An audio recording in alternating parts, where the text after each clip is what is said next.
Marvel is dying. Marvel is losing its magic. The MCU is not what it used to be. These are takes that you're seeing everywhere. I like to think I helped start that trend. I and many other people witnessed the explosion of disaster from Marvel in 2022, starting with Multiverse of Madness and ending with She-Hulk. And we took to the internet to express our opinions. What was happening to these films? Why were they suddenly so awful? Was it a gradual decline since Phase 4, or was it just the last few? Maybe they had been bad for a while, but what about the film that came right before 2022? The one that showed the Marvel magic was still there. The one that basically the whole world loved. The lone shining gem ever since Endgame. Spider-Man No Way Home. It really wasn't all that long ago when it seemed like we'd never have to doubt Marvel again. No matter how many mediocre Eternals they would make in a year, there would always be a No Way Home not long after to make up for it. Or that's what it made me think. Now I know they're getting horribly lazy with over 90% of their work, but No Way Home made me feel like they could still do the impossible, and that they would always control the movie world with high quality content. When it came out, it had nearly the same effect as Avengers Endgame. These are films that give fans exactly what we want, like a dream come to life on the big screen. Over time, Endgame has gotten criticized more and more. The hype may have died down and people started admitting the flaws more. I remember when No Way Home came out, I was convinced it would age better for audiences than Endgame did, but it's more or less taking the exact same trajectory. However, in my opinion, both of these films are still incredible achievements that I call masterpieces. Here's why Spider-Man No Way Home is still perfect. The main thing No Way Home does differently from the rest is have actual stakes and consequences involved. This is something that Phase 4 missed entirely. In Thor Love and Thunder, Eternals, or even Shang-Chi, not to target that film, you just can't feel what's at stake for the characters. And this is also an issue with the past Spider-Man MCU films, where Peter would constantly make fatal mistakes, but then never really suffer the consequences. But in No Way Home, it's very different.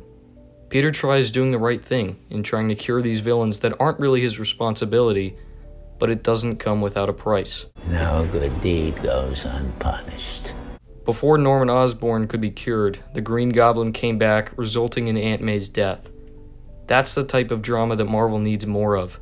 Not only does this journey cost Peter Aunt May's life, he also makes an even bigger sacrifice, letting the entire world forget who he is, forcing him to start over without knowing anyone.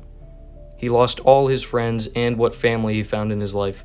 He lost everything because of his recklessness in releasing the multiverse, because of his choice to help the villains, because of his mistakes, but also because he's a hero. Everything he did trying to help, whether it's helping his friends into college or helping the villains not die. And he didn't let his own mistakes harm the rest of the world. He took all the weight and sacrificed all to save everyone else. This is an essential part of the Spider-Man character, and it was amplified more than ever in this film. No matter how much loss he takes, he keeps fighting and is willing to pay the price. A true Spider-Man story. After all the criticism for MCU Spider-Man being too focused on the Avengers and Iron Man, No Way Home brought it back to the core of the character, the root of everything that makes him a fan favorite, summarized by the classic line, With great power comes great responsibility. Tom Holland's Peter Parker had to learn that lesson in his own way over the course of a whole trilogy and a couple team-up films, but he completed his origin story in No Way Home. After he lost the person who he was closest with, he had to learn to not take revenge, but instead choose to help and save his enemy. Though it's a very different story, it has echoes of all the Spider-Man origins that came before it.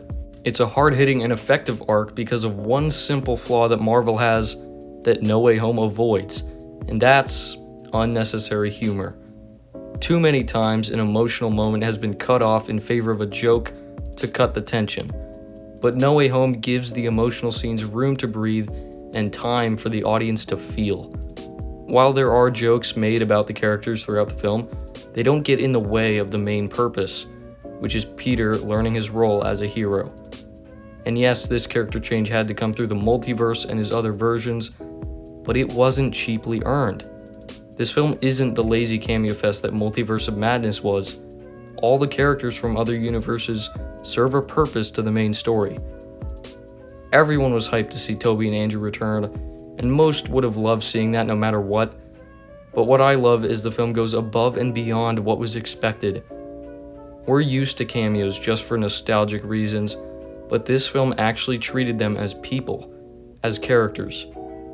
Each of the 5 villains and the 2 Spider-Men are not just props, they have character arcs that are continued in loyal ways. While the film is focused on the main Peter, it balances everything else perfectly as well.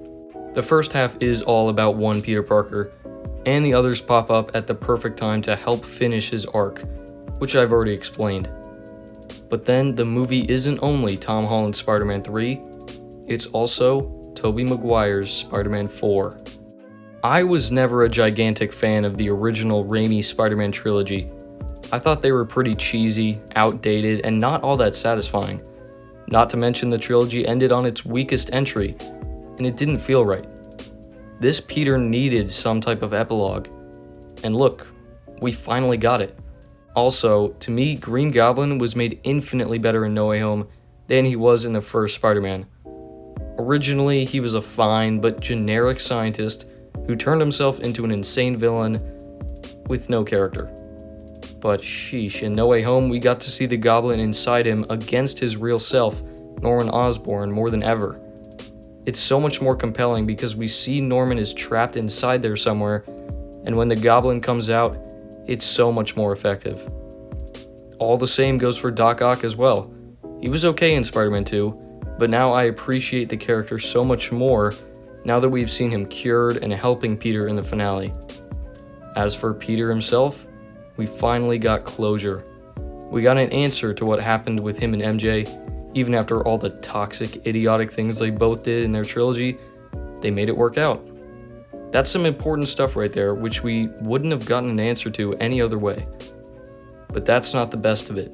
Peter Parker's biggest regret, other than not stopping this criminal, was always the death of his best friend's father, the one he couldn't prevent. He never wanted Norman to die in his universe, so when he sees himself about to take revenge, about to kill Norman, he's given a second chance to prevent it.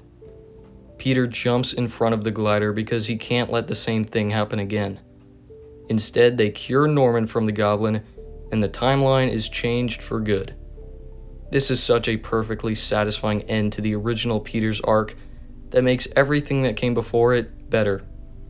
Peter 1 and Peter 2 both had incredible moments, but it's not just Tom Holland's Spider-Man 3 or Tobey Maguire's Spider-Man 4. It's also Andrew Garfield's Amazing Spider-Man 3.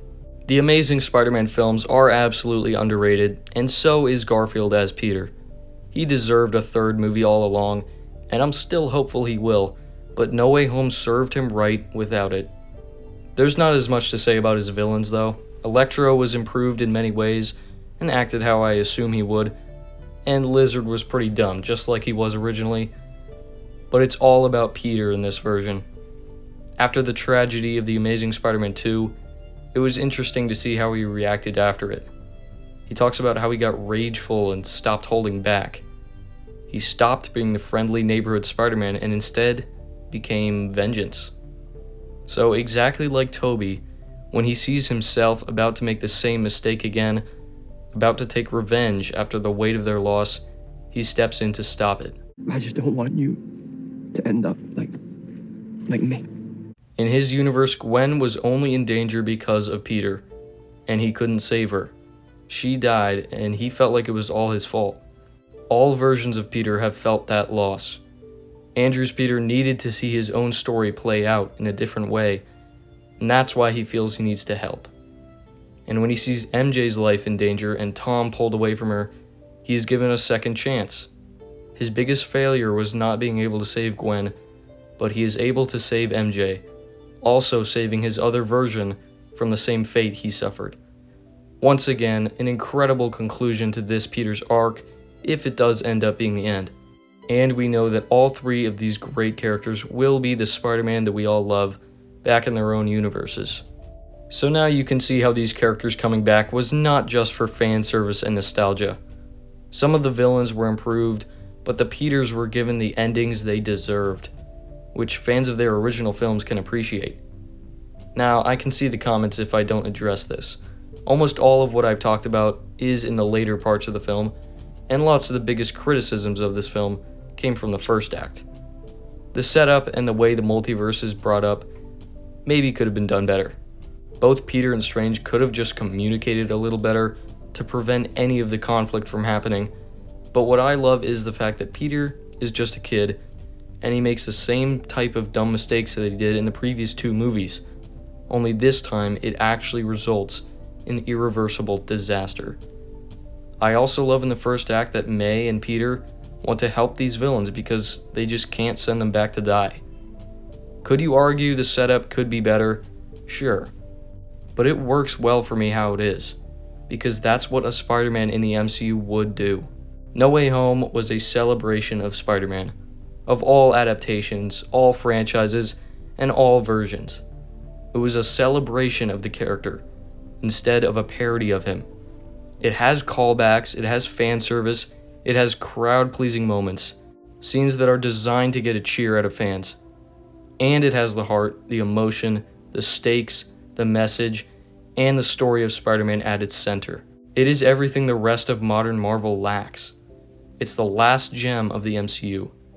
So even after the hype, after over a year, Spider-Man No Way Home is still perfect.